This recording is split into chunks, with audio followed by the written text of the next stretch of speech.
So hello, welcome to maths আড্ডাঘর। আর আমি তোমাদের সৌমদা চলে এসেছি। আজকে আমরা ক্লাস 9-এর যেটা হচ্ছে আমাদের চ্যাপ্টার নাম্বার 18 বৃত্তের ক্ষেত্রফল, এই চ্যাপ্টারটা নিয়ে ডিসকাস করতে। ক্লিয়ার? তো এর আগে আমরা ভিডিওতে যেগুলো শেষ করেছিলাম, মানে আমি ভিডিওতে যেগুলো কভার করে দিয়েছি, সেগুলো হচ্ছে তোমার সমবিন্দু সংক্রান্ত উপপাদ্য। ক্লিয়ার? তো চলো, আজকে আমরা বৃত্তের ক্ষেত্রফল নিয়ে আলোচনা করব। আর এটা বৃত্তের ক্ষেত্রফলের ফার্স্ট ভিডিও হতে চলেছে, ফার্স্ট পার্ট। বৃত্ত সম্পর্কে তোমরা সবাই জানো মোটামুটি, কারণ তোমরা ক্লাস 7 থেকে বৃত্ত নিয়ে প্রবলেম সলভ করছো। আচ্ছা, বৃত্তের মাঝখানে যে বিন্দুটা থাকে সেটাকে আমরা কী বলি? সেটাকে আমরা ন্যাচারালি কেন্দ্র বলি। ন্যাচারালি না, এটার নামই কি? এটার নামই হচ্ছে কেন্দ্র। আচ্ছা, বৃত্তের এই যে বক্ররেখাটা, এই বক্ররেখাটাকে আমরা কী বলি? আসলে পরিধি। বৃত্তের বক্ররেখাটাই হচ্ছে পরিধি। আর কেন্দ্র কোন বিন্দুটা হয় বলো তো? কেন্দ্র সেই বিন্দুটা হয় যে বিন্দুটা থেকে পরিধির ওপর তুমি যদি যে কোনো বিন্দু নিয়ে নাও। ধরো পরিধির ওপর আমি যে কোনো বিন্দু নিয়ে নিলাম, এই একটা বিন্দু নিয়ে নিলাম এ, আর এই একটা বিন্দু নিয়ে নিলাম বি। তাহলে পরিধির ওপর এই যে বিন্দুটা নিয়েছি সেখান থেকে আমি কেন্দ্রটাকে কী করে দেবো? যুক্ত করে দেবো। তাহলে এ আর ও ধরো আমি যুক্ত করে দিলাম, আর এই কেন্দ্রের সাথে এই যে বিন্দুটা, এই বিন্দুটাও আমি যুক্ত করে দিলাম, ও আর বি যুক্ত করে দিলাম। কেন্দ্র হচ্ছে এমন একটা বিন্দু যার সাথে পরিধির ওপর যে কোনো বিন্দুর দূরত্ব সবসময় কী হবে? সমান হতে হবে। দ্যাট মিন্স ও এ এই সরলরেখাটার দৈর্ঘ্য যা হবে, ও বি এই সরলরেখাটার দৈর্ঘ্য তাই হবে। ধরো ও এ যদি 6 সেন্টিমিটার হয়, 6 সেন্টিমিটার হয়, তাহলে ও বিও কত হবে? ও বিও কিন্তু 6 সেন্টিমিটারই হবে। ক্লিয়ার? আর একটা জিনিস, সেটা হচ্ছে এই কেন্দ্র থেকে পরিধির ওপর অবস্থিত যে কোনো বিন্দু কে যদি আমি যুক্ত করে দিই, যে সরলরেখাটা পাবো সেই সরলরেখাটাকেই বলা হয় ব্যাসার্ধ, বৃত্তের ব্যাসার্ধ। তাহলে কেন্দ্র হচ্ছে এখানে আমার কে? কেন্দ্র হচ্ছে আমার ও বিন্দু, আর পরিধির ওপর একটা বিন্দু হচ্ছে আমার এ বিন্দু। ও কমা একে আমি যুক্ত করে দিলাম, তার জন্য একটা সরলরেখা পেলাম, সেটা হচ্ছে ও এ সরলরেখা। সরি, ওই একটা সরলরেখা পেলাম। তাহলে ও এ সরলরেখাটাই হচ্ছে কি আমার এই বৃত্তের কিন্তু ব্যাসার্ধ। তাহলে ব্যাসার্ধ হচ্ছে আমার, ব্যাসার্ধ হচ্ছে কে? ব্যাসার্ধ হচ্ছে ও এ। সিমিলারলি আমি কিন্তু ওবিটাকেও ব্যাসার্ধ বলতে পারি, কারণ ও এটাও ব্যাসার্ধ, কেন্দ্র এবং পরিধির উপর যে কোনো একটা বিন্দু সংযোগ সরলরেখা। আর ওবিটাও তাই, কেন্দ্র আর পরিধির উপর অবস্থিত যে কোনো একটা বিন্দুর সংযোজক সরলরেখা। ক্লিয়ার? আচ্ছা, এবার আসো ব্যাসেতে। ব্যাস কোনটাকে বলবো? ধরো আমি পরিধির একটা বিন্দু থেকে পরিধির ওপরেই অবস্থিত আর একটা বিন্দু, এই দুটো বিন্দুকে যুক্ত করছি, কিন্তু সেই সরলরেখাটা বৃত্তের কেন্দ্রের উপর দিয়ে পাস করছে, তখন ওই লাইনটাকে আমি কী বলবো? বৃত্তের ব্যাস। ধরো এখানে আমি একটা বিন্দু কনসিডার করে নিয়েছি, এই বিন্দুটা হচ্ছে ধরো সি বিন্দু, আর এখানে একটা বিন্দু কনসিডার করে নিয়েছি মোটামুটি ডি বিন্দু, চোখের দেখায়। এবার আমি এই সি আর ডি বিন্দুটাকে যোগ করছি। আচ্ছা, ডিটাকে একটু চেঞ্জ করে দিই, ডিটা হচ্ছে আমার এই বিন্দুটা, এইটা হচ্ছে কি বিন্দু? এটা হচ্ছে ডি বিন্দু। সি আর ডিকে আমি যখন যুক্ত করলাম, দেখো সি বিন্দু কোথায় অবস্থিত? পরিধির ওপর অবস্থিত। ডি বিন্দু কোথায় অবস্থিত? সেম পরিধির ওপর অবস্থিত। কিন্তু সি আর ডিকে আমি যে যুক্ত করেছি সেই সরলরেখাটা কিন্তু ও বিন্দু, মানে হচ্ছে কেন্দ্রের উপর দিয়ে পাস করেছে। তাহলে আমি সিডি সরলরেখাটাকে কী বলবো? ব্যাস বলবো। সিডি সরলরেখাটাই হচ্ছে আমার কে? ব্যাস। তাহলে ব্যাস হলো আমার সিডি। এবারে দেখো ব্যাসের মধ্যে আসলে কটা ব্যাসার্ধ ঢুকে আছে এগুলো তোমরা জানো, তবুও আমি একবার ডিসকাস করে নিচ্ছি। ব্যাসের মধ্যে কটা ব্যাসার্ধ ঢুকে আছে? ব্যাসের মধ্যে দুখানা ব্যাসার্ধ ঢুকে আছে। কিরম? এই সি বিন্দুটা কোথায় আছে? পরিধির ওপরে আছে, আর ও বিন্দুটা হচ্ছে আমার কি? কেন্দ্র। তাহলে এই সি আর ও এই দুটো আসলে এই যে সরলরেখাটা, এই সরলরেখাটা আসলে কি সরলরেখা? কেন্দ্র এবং পরিধির ওপর অবস্থিত একটা বিন্দু সংযোগ সরলরেখা। তাহলে ও সেটাই আমার কে হয়ে যাচ্ছে? ব্যাসার্ধ। সেই সেম কনসেপ্ট ওডির ক্ষেত্রেও প্রযোজ্য। ও হচ্ছে আমার কেন্দ্র, আর ডি হচ্ছে পরিধির ওপর অবস্থিত একটা বিন্দু। তাহলে ওডিটাকে কেন্দ্র এবং পরিধির উপর অবস্থিত একটা বিন্দু সংযোগ সরলরেখা। ক্লিয়ার? তাহলে একটা ব্যাসের মধ্যে আসলে কটা ব্যাসার্ধ ঢুকে আছে? দুটো ব্যাসার্ধ ঢুকে আছে। কে? সিও আর একটা হচ্ছে ওডি। আর তোমরা জানো এটা যদি 6 সেন্টিমিটার হয় তাহলে এটাও কত হবে? 6 সেন্টিমিটার। তাহলে ব্যাসের দৈর্ঘ্য কত হয়ে যাচ্ছে? 12 সেন্টিমিটার। তাহলে আসলে ব্যাস হচ্ছে দুটো ব্যাসার্ধের সমষ্টি। ব্যাস হচ্ছে দুটো ব্যাসার্ধের সমষ্টি। সেই জন্য আমরা সম্পর্ক লিখতে পারি যে ব্যাস ইজ ইকুয়াল টু 2 ইন্টু ব্যাসার্ধ। ক্লিয়ার? আচ্ছা, এবার আমার নোটেশানে ব্যাসকে সাধারণত আমরা কী দিয়ে রিপ্রেজেন্ট করি? ডি দিয়ে রিপ্রেজেন্ট করি। ঠিক আছে? কী দিয়ে লিখি? ডি দিয়ে। ডি মানে হচ্ছে কি? ডায়ামিটার। ডি মানে ডায়ামিটার। আর ব্যাসার্ধকে কী দিয়ে রিপ্রেজেন্ট করি? ছোটো হাতের আর দিয়ে। আর মানে কি? আর মানে হচ্ছে রেডিয়াস। ডি মানে হচ্ছে আমার, ডি মানে ডায়ামিটার, আর আর মানে কি? আর মানে হচ্ছে আমার রেডিয়াস। হয়ে গেছে? এবার আসো আমাদের এই চ্যাপ্টারে যেটা শিখতে হবে সেটা হচ্ছে বৃত্তের ক্ষেত্রফল কী করে বার করতে হয়। কারণ পরিধির ফর্মুলা তোমরা জানো, পরিধির ফর্মুলা তবুও আমি লিখে দিচ্ছি। বৃত্তের পরিধির যে ফর্মুলা ছিল সেটা কী ছিল, সেটা ছিল 2πr, 2π ইন্টু আর। আর এই পাইয়ের ভ্যালু কত হয়, পাইয়ের ভ্যালু তোমরা জানো 22/7, 2 ইন্টু পাই ইন্টু আর।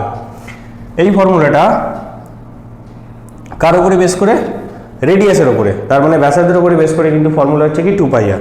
আর যদি আমরা ব্যাস দিয়ে ফর্মুলা লিখি তাহলে সেই ফর্মুলাটা হচ্ছে পাই ডি, পাই ডি মানে 22/7 ইন্টু ওর ব্যাস। কেন বলো তো, কারণ দেখো 2πr এর মধ্যে এই যে 2r কি আছে, 2r আর 2r আর এই দুটোকে গুণ করলেই কে চলে আসে, এই দুটোকে গুণ করলেই দেখো এই দুটোকে গুণ করলেই কে চলে আসে, ডি চলে আসে।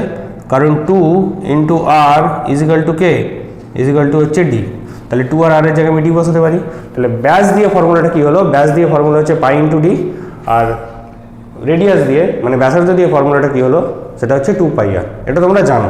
এবার আসছি ক্ষেত্রফলে। তাহলে ক্ষেত্রফলের ফর্মুলা কী হবে, ক্ষেত্রফলের ফর্মুলা হবে pi into r square, that means pi into ব্যাসার্ধ স্কোয়ার, পাই ইন্টু ব্যাসার্ধ স্কোয়ার। এটা হচ্ছে আমাদের ক্ষেত্রফলের ফর্মুলা। কার ক্ষেত্রফলের ফর্মুলা, বৃত্তের ক্ষেত্রফলের ফর্মুলা, যে পাই আর স্কোয়ার। ঠিক আছে, তাহলে এটাকেই যদি আমি ব্যাসার্ধ দিয়ে লিখি, সরি ব্যাসার্ধ দিয়েই তো লিখেছি, এটাকে তো ব্যাসার্ধ দিয়ে লিখেছি, যদি আমরা ব্যাস দিয়ে লিখি তাহলে আরেক জায়গায় কি বসাবো, তাহলে আরেক জায়গায় আমি বসাবো d/2, কারণ তোমরা শিখে গেছো কি 2r ইজিক্যাল টু কে ডি, তাহলে r ইজিক্যাল টু কত হবে d/2। তাহলে আমি যদি ব্যাস দিয়ে লিখতে যাই আরের জায়গায় আমি d/2 বসাবো, তাহলে ফর্মুলাটা আমার চেঞ্জ হয়ে যাচ্ছে, আরের জায়গায় আমি d/2 বসিয়ে দিলাম, তার মাথায় স্কোয়ার, তাহলে পাই d²/4। ব্যাস দিয়ে লিখতে গেলে ত্রিভুজে এই বৃত্তের ক্ষেত্রফলের ফর্মুলা কী হবে, পাই d²/4। ক্লিয়ার? আই হোপ তোমাদের এখান পর্যন্ত ক্লিয়ার আছে। আমরা পরিধি চ্যাপ্টার আগেই তোমাদের ছিল সিলেবাসে, হয়তো সেকেন্ড টার্মে ছিল। আর আমরা এখন যে নতুন ফর্মুলাটা শিখলাম সেটা হচ্ছে ক্ষেত্রফলের। ঠিক আছে, যদি ব্যাসার্ধ দিয়ে ইউজ করি তাহলে পাই আর স্কোয়ার, আর যদি ব্যাস দিয়ে লিখতে চাই তাহলে পাই d²/4। ক্লিয়ার? এবার আমরা মেইন যেটা শিখবো সেটা হচ্ছে বৃত্তকলা। আচ্ছা, বৃত্তকলাটাকে আমরা আর্ধেক বৃত্তটা শিখে নিই। ঠিক আছে, যেটাকে অর্ধবৃত্ত বলা হয়। দেখো অর্ধবৃত্তের ক্ষেত্রে কেসটা কী হবে, অর্ধবৃত্তের ক্ষেত্রে কেসটা কিছুই না, পুরোবৃত্তের ক্ষেত্রফলটাকে আমরা কী করবো, 2 দিয়ে ভাগ করে দেবো। কারণ অর্ধবৃত্ত আমার দেখতে কীরকম, অর্ধবৃত্ত হচ্ছে আমার দেখতে কিন্তু এইরকম।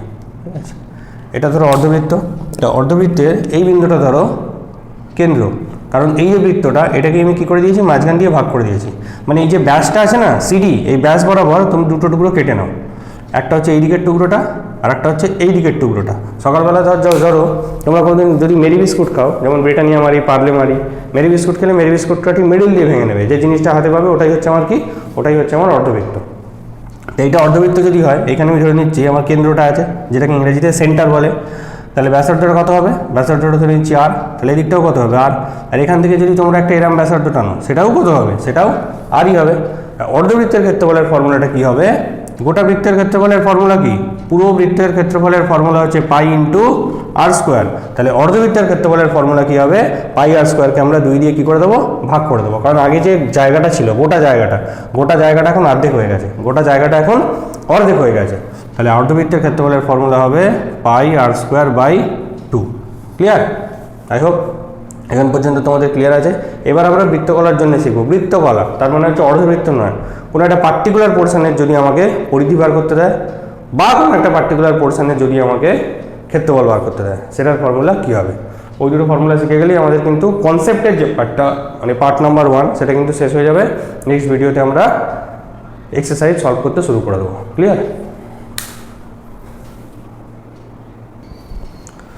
আচ্ছা, নেক্সট চলে এসো। ধরো আমাদের সেই বৃত্তটাই আছে, কিন্তু বৃত্ততে এবারে আমি দুটো ব্যাসার্ধ অঙ্কন করেছি। দুটো ব্যাসার্ধের মধ্যে একটা হচ্ছে ওডি, একটা হচ্ছে ওসি, এবং ওই দুটো ব্যাসার্ধের মধ্যে যে কোণটা সেটা হচ্ছে কত, সেটা হচ্ছে 60 ডিগ্রি, 60 ডিগ্রি। তাহলে আমাকে এবারে বার করতে দিয়েছে এই যে সি থেকে ডি পর্যন্ত এই যে বৃত্তচাপটা, এই বৃত্তচাপটার দৈর্ঘ্য কত হবে। বৃত্তচাপটার দৈর্ঘ্যের কথা বলছি কিন্তু ভালো করে শুনবে। বৃত্তচাপ মানে এই যে বক্র লাইনটা, এই যে বক্ররেখার লাইনটা, এই বক্ররেখাটা, শুধু এই বক্ররেখাটার দৈর্ঘ্য বার করতে দিয়েছে। কোনখান থেকে কোনখান পর্যন্ত, সি থেকে ডি পর্যন্ত। ক্লিয়ার? এই বক্ররেখাটার দৈর্ঘ্য কত। আচ্ছা, এবার দেখো বৃত্তের যে পুরো পরিধি, মানে এই পুরো বক্ররেখাটা, এই পুরো বক্ররেখাটার পরিধির ফর্মুলা কি 2 πr। আর এই বৃত্তের কেন্দ্রে যে সম্পূর্ণ কোণটা কত, এটা একটা পুরো গোল কোণ, তো তাহলে এই কোণটার মান কত 360 ডিগ্রি। এই পুরো 360 ডিগ্রি কোণের জন্য কতটা বক্ররেখা তৈরি হয় 2 πr। ক্লিয়ার? দেখো 360 ডিগ্রি কোণের জন্য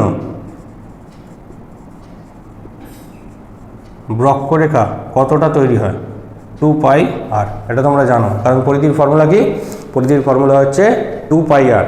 আর সেই 2 πrটাই আসলে কে, এই পুরো বক্ররেখাটার যা মাপ। তার মানে আমি যদি বৃত্তটাকে কেটে, ধরো এই গোলটা একটা তার দিয়ে বানানো আছে, একটা লোহার তার দিয়ে গোলটা বানানো আছে, আমি তারটাকে যদি কোথাও কেটে দিই, কেটে আমি তারটাকে সোজা করতে পারি, তাহলে এই তারটারই লেন্থ কত হবে আসলে 2 πr, কারণ ওই তারটাকেই কী করেছি, গোল করে একটা বৃত্ত বানিয়েছিলাম।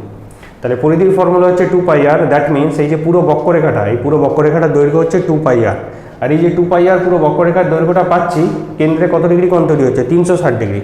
তাহলে 360 ডিগ্রি কোণের জন্য বক্ররেখাটার লেন্থ বা দৈর্ঘ্য কত আসছে 2 πr। তাহলে শুধু 60 ডিগ্রির জন্য যেটুকু বক্ররেখা পাচ্ছি, 60 ডিগ্রির জন্য বক্ররেখা কইটুকু পাচ্ছি, এইটুকু, ডি থেকে সি পর্যন্ত বা সি থেকে ডি পর্যন্ত। তাহলে এইটুকু বক্ররেখার দৈর্ঘ্য কত হবে? ক্লিয়ার? 60 ডিগ্রির জন্য পুরো বাচ্চাদের মতো ঐকিক নিয়ম। দেখো তাহলে 1 ডিগ্রির জন্য আমি যে বক্ররেখাটা পাবো তার দৈর্ঘ্য কত হবে? 360টা কোথায় যাবে? ভাগে যাবে, কারণ 360 থেকে আমি কোথায় আসছি, 1-এ আসছি, 360টা ভাগে গেল, 2 πr ওপরে ছিল, রয়ে গেল। কত ডিগ্রির জন্য আমাকে বার করতে হবে? 60 ডিগ্রির জন্য বক্ররেখা কত, 60 ডিগ্রির জন্য এই বক্ররেখার দৈর্ঘ্যটা কত। তাহলে 1 থেকে আবার যখন 60-এ যাচ্ছি তখন কি হবে, তখন গুণ হবে। তাহলে এই 60টা গিয়ে কোথায় বসবে? ওপরে বসবে। তাহলে আমার ফর্মুলা চলে এলো 60/360 ইন্টু 2 πr। তাহলে ধরো কোনো একটা নির্দিষ্ট কোণ আমি তোমাকে দিয়ে দিয়েছি, আর সেই কোণটার জন্য আমি তোমার শুধু বৃত্তচাপটার দৈর্ঘ্য বার করতে দিয়েছি। তাহলে ফর্মুলা কী হবে, ওই ব্যাসার্ধ দুটোর মধ্যে যে কোণটা উৎপন্ন হয়েছে সেই কোণটা ডিভাইডেড বাই 360 ইন্টু ওর পরিধি 2 πr। দ্যাট মিনস এদের মাঝখানের দৈর্ঘ্য, ধরো এখানে আমি ড্রয়িং করে দিচ্ছি, এই একটা ব্যাসার্ধ আছে আর এই একটা ব্যাসার্ধ আছে, এই দুটো ব্যাসার্ধের মধ্যে বৃত্তচাপ কোণ হচ্ছে কত 45 ডিগ্রি। এটার নাম দিয়ে দাও OE আর এটার নাম দিয়ে দাও OF। এবার আমি জানতে চাইছি এই যে EF বা FE, এই বৃত্তচাপটার দৈর্ঘ্য কত হবে। তাহলে EF এর দৈর্ঘ্য হবে, ফর্মুলা কি পেলাম, এদের মধ্যে কোণ কত 45 ডিগ্রি, তাহলে 45 ডিগ্রি হচ্ছে উপরে, ডিভাইডেড বাই টোটাল কোণটা, কারণ কেন্দ্রে কত ডিগ্রি কোণ তৈরি হয় 360 ডিগ্রি, 360 হচ্ছে নিচে, ইন্টু ফর্মুলা কি 2 πr, ওই বৃত্তের পরিধি। ক্লিয়ার? ওদের মধ্যে কোনটা, ওই ব্যাসার্ধের মধ্যে কোনটা, মানে ওই বৃত্তচাপটা কেন্দ্রে কত ডিগ্রি, এই যে বৃত্তচাপটা, এই বৃত্তচাপটা কেন্দ্রে কত ডিগ্রি কোণ তৈরি করেছে 45 ডিগ্রি কোণ তৈরি করেছে, সেই কোণটা উপরে, ডিভাইডেড বাই বৃত্তের মধ্যে কমপ্লিট হয় একটা সম্পূর্ণ কোণ, দ্যাট মিনস 360 ডিগ্রি ইন্টু ওর পরিধি। পেয়ে গেলে? ক্লিয়ার? ক্ষেত্রফলের ফর্মুলাটা একদম similar to similar, same formula. ওখানেও আমি তোমাদের এরকম ছোট্ট করে ঐকিক নিয়ম প্রয়োগ করে দেখিয়ে দিচ্ছি। দেখো এবার আমি এই দুটোকে মুছে দিচ্ছি, এই দুটো ধরো মুছে দিলাম, স্কিপ করে দিল, ঠিক আছে, চলো। আচ্ছা, পুরো যে বৃত্তটা, পুরো বৃত্তের ক্ষেত্রফল কত? পুরো বৃত্তের ক্ষেত্রফলের ফর্মুলা হচ্ছে πr²। তাহলে এই যে পুরো বৃত্তের ক্ষেত্রফলটা মানে হচ্ছে পুরো জায়গাটার ক্ষেত্রফল হচ্ছে πr²। সেই πr² যে ক্ষেত্রফলটা পেয়েছি কার জন্য? এই পুরো সম্পূর্ণ কোণটার জন্য। তাহলে 360 ডিগ্রি কোণের জন্য আমার ক্ষেত্রফল কত আসছে πr², কারণ সম্পূর্ণ বৃত্তের ক্ষেত্রফল কত πr², আর সম্পূর্ণ বৃত্তের কেন্দ্রে কত ডিগ্রি কোণ থাকে 360 ডিগ্রি। ক্লিয়ার? তাহলে 360 ডিগ্রি কোণের জন্য আমার ক্ষেত্রফল কত আসে πr²। তাহলে 1 ডিগ্রি কোণের জন্য আমার ক্ষেত্রফল কত আসবে 1/360 ইন্টু πr², কারণ 360 থেকে আমি 1-এ আসছি, ভাগ হবে। আর এখানে ব্যাসার্ধ দুটোর মধ্যে কোণ কত ডিগ্রি আছে, কোণ আছে 60 ডিগ্রি।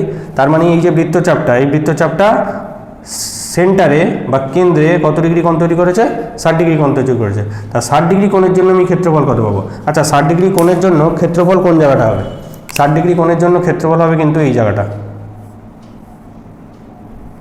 এই যে এই পোর্শনটা, শুধু এই পোর্শনটার ক্ষেত্রফল কত হবে।